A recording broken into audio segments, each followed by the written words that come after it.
Hello friends, स्वागत है आप सभी का आपके अपने चैनल JAS एकेडमी पर। दोस्तों, लास्ट वीडियो में हमने final accounts with adjustment managers commission के बारे में डिस्कस किया था। आज की वीडियो में हम आपको बैंक रिकॉन्सिलेशन स्टेटमेंट के बारे में समझाने जा रहे हैं। बैंक रिकॉन्सिलेशन स्टेटमेंट, बैंक समाधान विवरण विपत्र, ये क्यों बनाया जाता है, क्या होता है, इसके बारे में हम आज आपको समझाएंगे, बताएंगे। बैंक रिकॉन्सिलेशन स्टेटमेंट कभी भी बैंक नहीं बनाता है, ये हमेशा उसका जो भी मतलब अकाउंट होल्डर है, क्रेडिटर है, वो हमेशा बनाता है। दरअसल बिजनेसमैन जो होता है वो बिज़ी होता है, बहुत ज़्यादा बिज़ी शेड्यूल में होता है। Busy plus man is equal to businessman.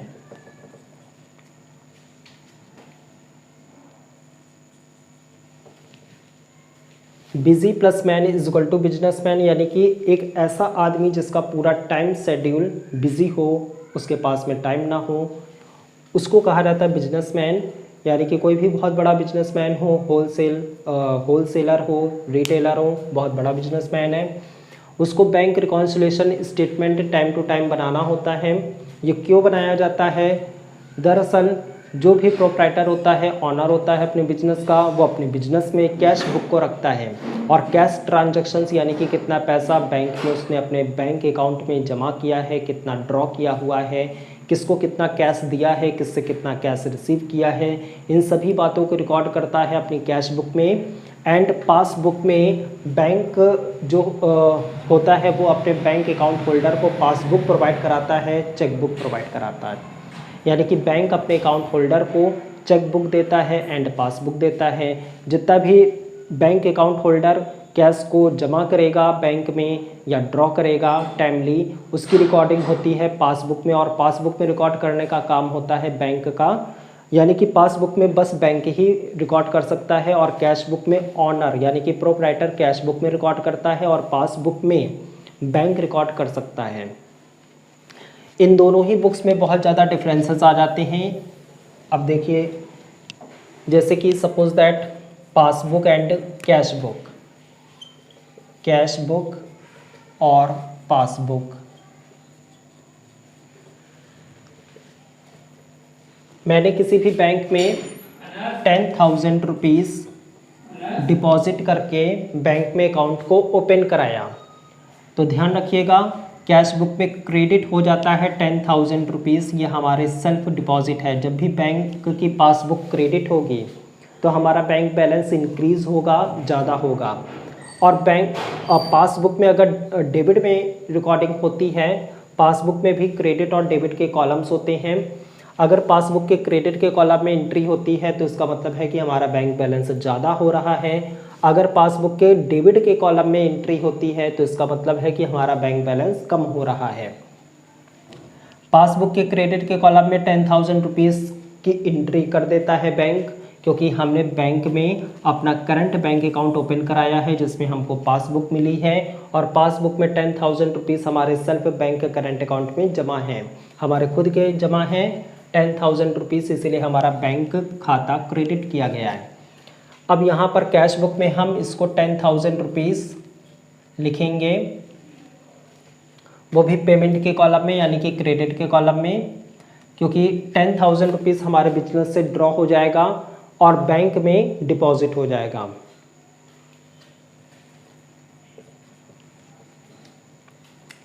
इसके बाद में यहाँ पे देखिए क्या हुआ कि हमने बैंकिंग ट्रांजैक्शन करना स्टार्ट कर दिया। बैंकिंग ट्रांजैक्शन यानी कि बैंक से सेल करना, परचेज करना, और जो भी गुड्स हम खरीद रहे हैं, बेच रहे हैं, जो कैश की रिसीविंग हो रही है या कैश का पेमेंट हो रहा है, वो हम अपने बैंक खाते से यानी कि बैंक में करंट अकाउंट हमारा ओपन है। बिजनेसमैन के लिए करंट अकाउंट बैंक में ओपन होता है और करंट अकाउंट पर कभी भी बैंक कोई भी इंटरेस्ट पे नहीं करता। ये ध्यान रखिएगा कि bank current account company, firm, businessman के लिए रहता है और बैंक करंट अकाउंट पर बैंक वाले कभी भी इंटरेस्ट पे नहीं करते अपने अकाउंट होल्डर को। बदले में क्या है कि टाइमली वो चार्जेस काटते रहते हैं जो भी वो फैसिलिटी दे रहे हैं। और बैंक करंट अकाउंट में मिनिमम या मैक्सिमम मनी रखना कोई ज़रूरी नहीं होता, कोई लिमिटेशन नहीं है। आप बैंक की टाइमिंग पर कभी भी मनी को ड्रॉ कर सकते हैं, निकाल सकते हैं, जमा कर सकते हैं, कोई बाउंडेशन नहीं है। 24 हावर्स यानी कि 24 हावर्स 24 घंटे आप बैंकिंग ट्रांजैक्शन कर सकते हैं अपने बैंक करेंट अकाउंट में, और कोई भी बाउंडेशन नहीं है। कभी भी आप मनी को जमा करिए, डिपॉजिट करिए, ड्रॉ करिए, डिपॉजिट करिए, ड्रॉ करिए, कोई लिमिटेशन नहीं है। बैंक में हमने करंट अकाउंट ओपन कराया है जिसमें 10,000 हमारे सेल्फ डिपॉजिट हैं। यहाँ पर कैश बुक के पेमेंट के कॉलम में यानी कि क्रेडिट के कॉलम में 10,000 रुपीज़ ड्रॉ हो गए हैं।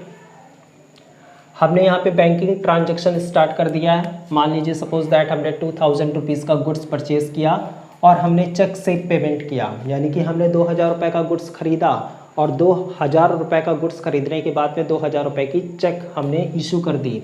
ध्यान रखिएगा, कोई भी बैंक अकाउंट होल्डर होता है, चाहे वो सेविंग्स बैंक अकाउंट होल्डर हो या करंट बैंक अकाउंट होल्डर हो, बैंक से कहने पर बैंक 2 बुक्स प्रोवाइड कराता है अपने बैंक अकाउंट होल्डर को। नंबर 1 होती है पासबुक एंड सेकंड होती है चेक बुक। तो चेक बुक से हम पेमेंट कर सकते हैं। और 2,000 के गुड्स को हमने खरीदने के बाद में 2,000 की चेक इशू कर दी थी, तो हमारा बैंक बैलेंस यहाँ पर कम हो जाएगा, 8,000 का रह जाएगा, क्योंकि ये हमने चेक इशू की हुई है। Cheque issued to supplier.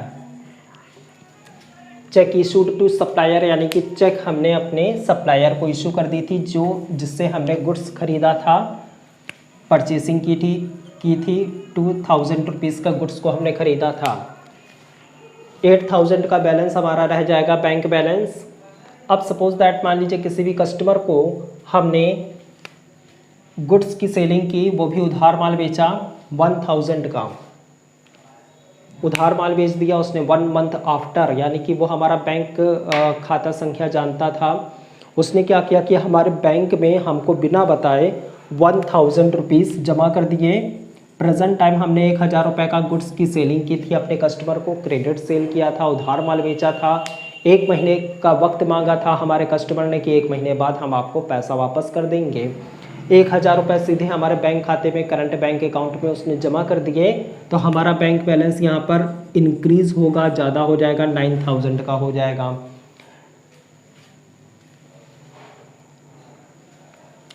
हमने यहाँ पे कैश बुक में, अपनी पर्सनल बुक में जो भी रिकॉर्डिंग की है वो 10,000 की ही रिकॉर्डिंग की है। और यहाँ पर देखिए बैंक बैलेंस चेंज हो रहा है, यहाँ पे बैंक बैलेंस चेंज होता जा रहा है। 10,000 का कैश बुक में रिकॉर्डिंग है, बट यहाँ पर बैंक बैलेंस जो हमारा है वो 9,000 की रिकॉर्डिंग पासबुक में है। चेक बुक, कैश बुक और पासबुक में यहाँ पे डिफरेंस आ रहा है, कैश बुक और पासबुक में डिफरेंस आने लगा। अब इसी तरह से मान लीजिए suppose that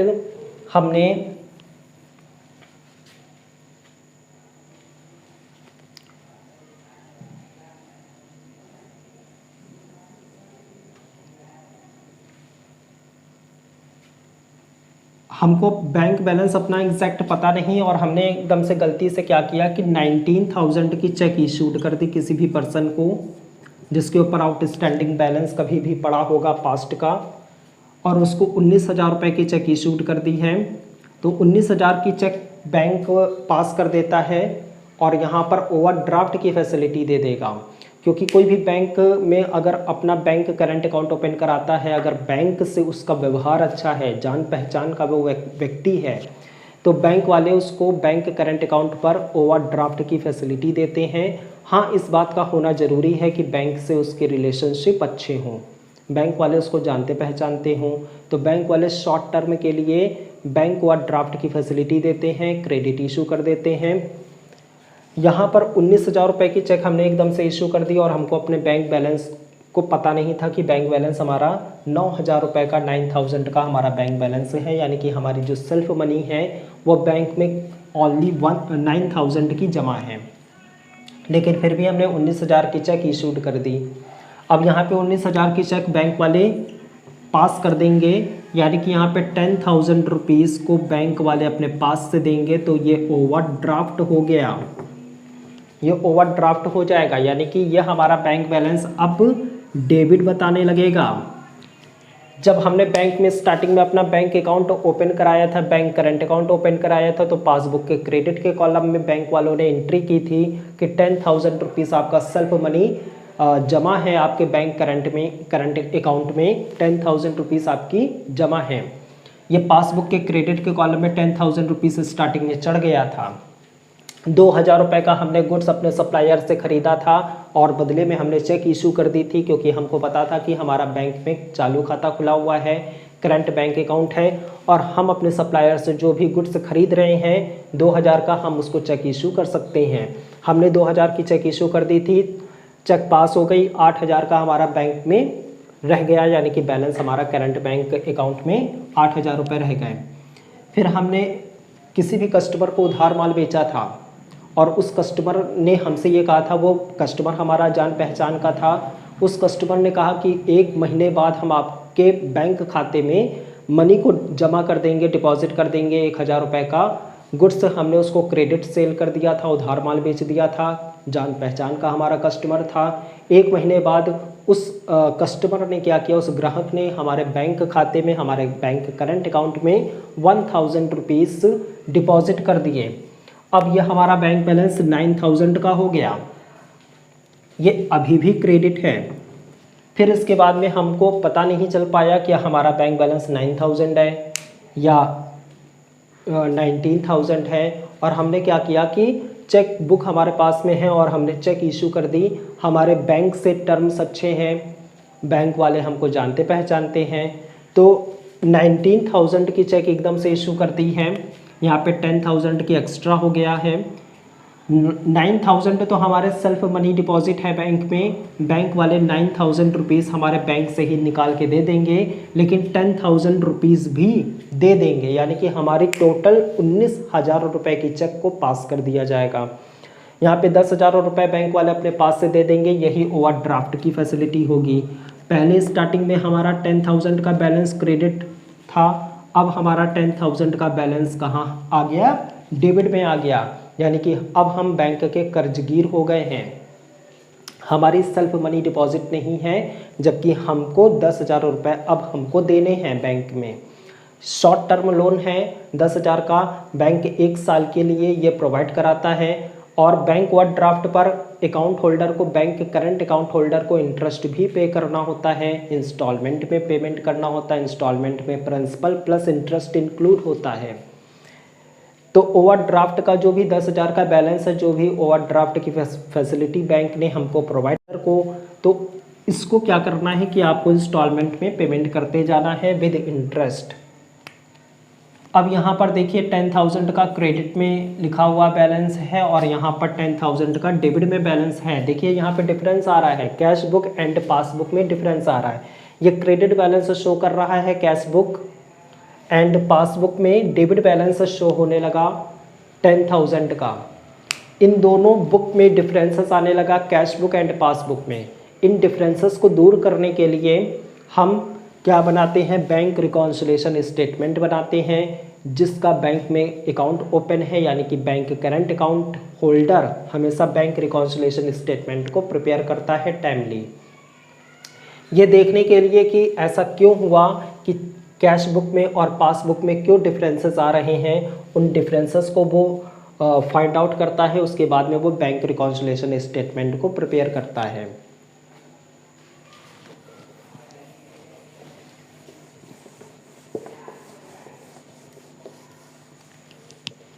bank reconciliation statement और बेस पर बनाया जा सकता है। नंबर 1 है balance as per cash book debit. Balance as per cash book debit के अकॉर्डिंग बनाया जा सकता है, तो आंसर में आएगा बैलेंस एज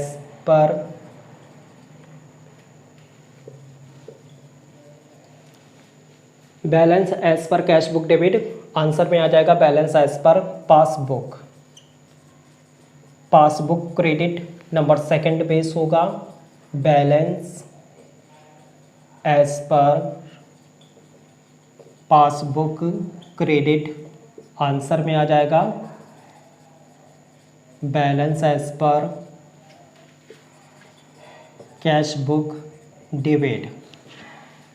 नंबर 3 कंडीशन में balance as per cash book credit, यानी कि ओवरड्राफ्ट की कंडीशन आ गई है। ओवरड्राफ्ट आंसर में आ जाएगा balance as per passbook debit over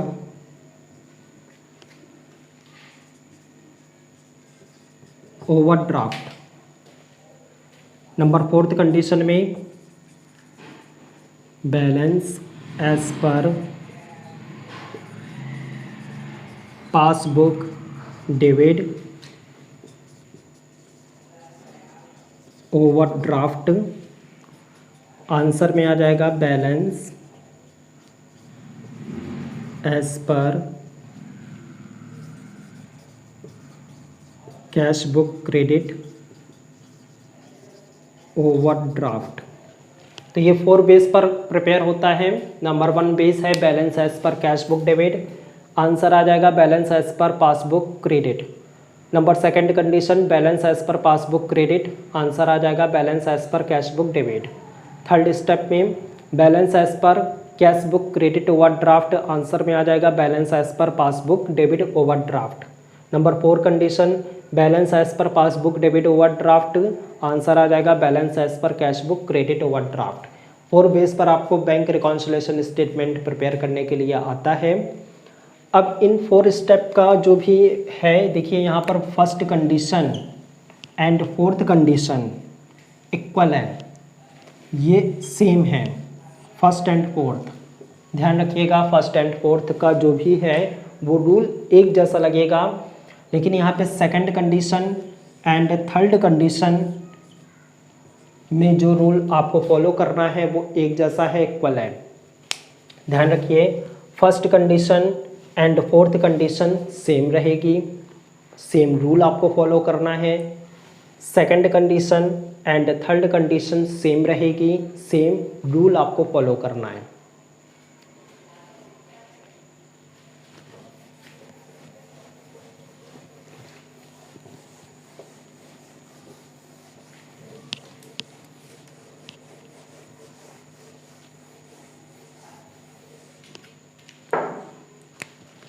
number 1 condition balance as per cash book debit. अगर balance as per cash book debit के अकॉर्डिंग आप बैंक रिकॉन्सिलिएशन स्टेटमेंट को प्रिपेयर करने जा रहे हैं, balance as per cash book debit के according, तो रूल होता है कि इंक्रीज आइटम्स प्लस में करने हैं आपको।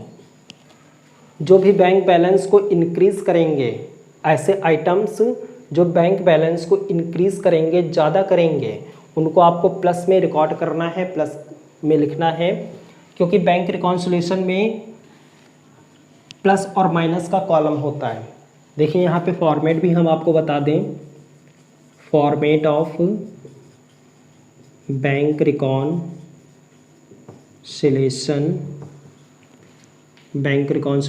स्टेटमेंट एज ऑन करके डेट मेंशन कर देनी है, जिस भी डेट में आप प्रिपेयर करेंगे। पार्टिकुलर्स का कॉलम आपको बनाना है, फिर अमाउंट का कॉलम प्लस और अमाउंट माइनस, इस तरह से आपको कॉलम बना लेने हैं। ये बैंक रिकॉन्सिलिएशन स्टेटमेंट का फॉर्मेट है, पार्टिकुलर्स प्लस का कॉलम एंड माइनस का कॉलम। तो इंक्रीज्ड आइटम्स, जो भी बैंक बैलेंस को ज़्यादा करने वाले आइटम्स हैं, उनको आपको प्लस में रिकॉर्डिंग करनी है, एंड डिक्रीज्ड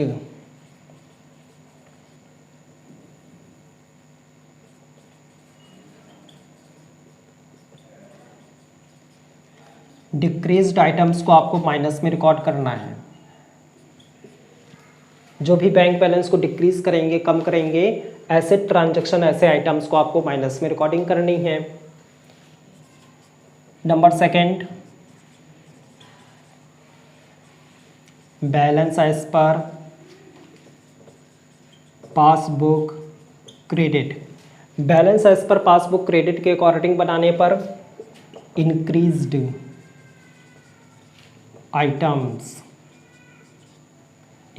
आइटम्स माइनस में कर देना है आपको और डिक्रीज्ड आइटम्स प्लस में कर देना है। अब यहाँ पे देखिए अपोजिट हो गया।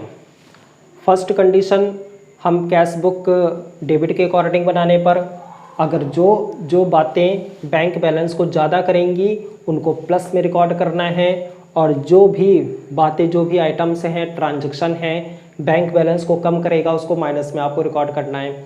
Second condition balance as per passbook credit के अकॉर्डिंग बनाने पर जो भी आइटम्स हैं यानी कि जो ट्रांजैक्शन हैं बैंक बैलेंस को ज़्यादा कर रहे हैं, ऐसे ट्रांजैक्शंस को आपको माइनस में रिकॉर्ड करना है, और जो भी बैंक बैलेंस को कम कर रहे हैं उनको आपको प्लस में रिकॉर्ड करना है। सेम अपोजिट हो गया है। Number third condition,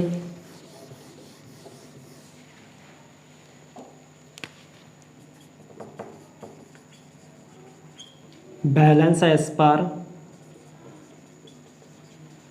cash book credit. Cash book credit है यानी कि ओवरड्राफ्ट है।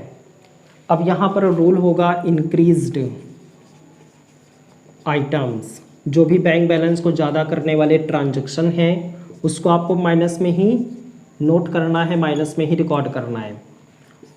डिक्रीज्ड आइटम्स, ऐसे ट्रांजैक्शन जो बैंक बैलेंस को कम कर रहे हैं उनको आपको प्लस में रिकॉर्ड करना है। मैंने आपको बताया था कि second and third condition same है, और यहाँ पर आपको दिख रहा है कि सेकंड और थर्ड कंडीशन में एकदम रूल सेम फॉलो किया गया है। बैंक बैलेंस ज़्यादा होगा तो उसको माइनस में आपको रिकॉर्ड करना है, बैंक बैलेंस ज़्यादा होगा तो माइनस में रिकॉर्ड होगा, और बैंक बैलेंस कम हो रहा होगा कोई भी ट्रांजैक्शन से बैंक बैलेंस कम हो रहा होगा तो उसको आपको प्लस में रिकॉर्ड करना है। Second and third condition same है। अब यहाँ पर फर्स्ट एंड फोर्थ कंडीशन भी सेम होगी। अगर आप balance as per passbook debit के अकॉर्डिंग यानी कि ओवरड्राफ्ट के अकॉर्डिंग स्टेटमेंट को प्रिपेयर करेंगे तब रूल यहाँ पे लगेगा इंक्रीज्ड आइटम्स प्लस में किए जाएंगे। यहाँ पे देखिए फर्स्ट एंड फोर्थ सेम है।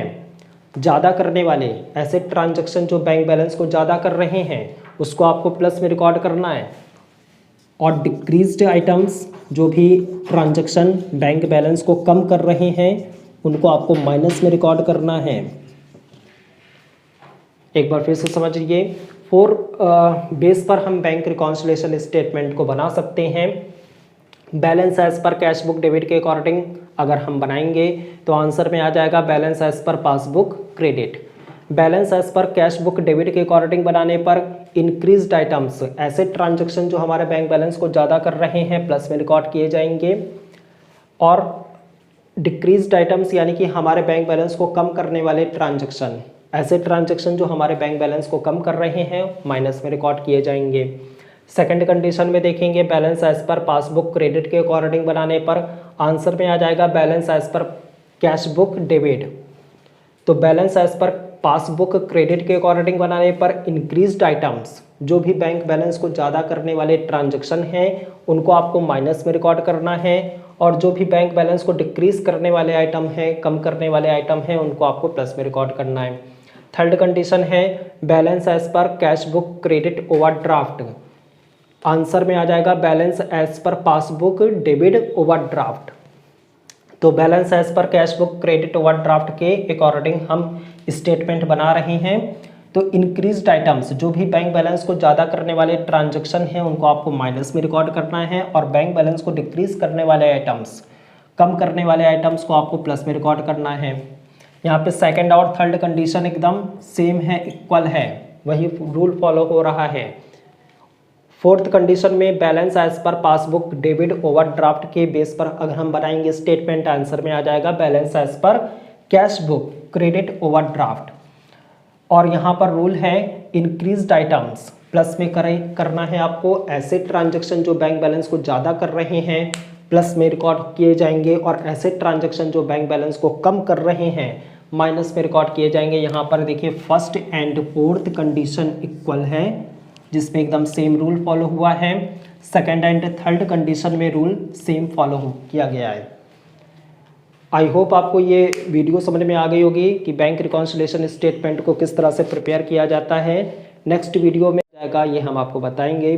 वीडियो आपको समझ में आती है तो कृपया करके आप प्लीज़ हमारे चैनल को सब्सक्राइब करिए, लाइक करिए, शेयर करिए। Thank you.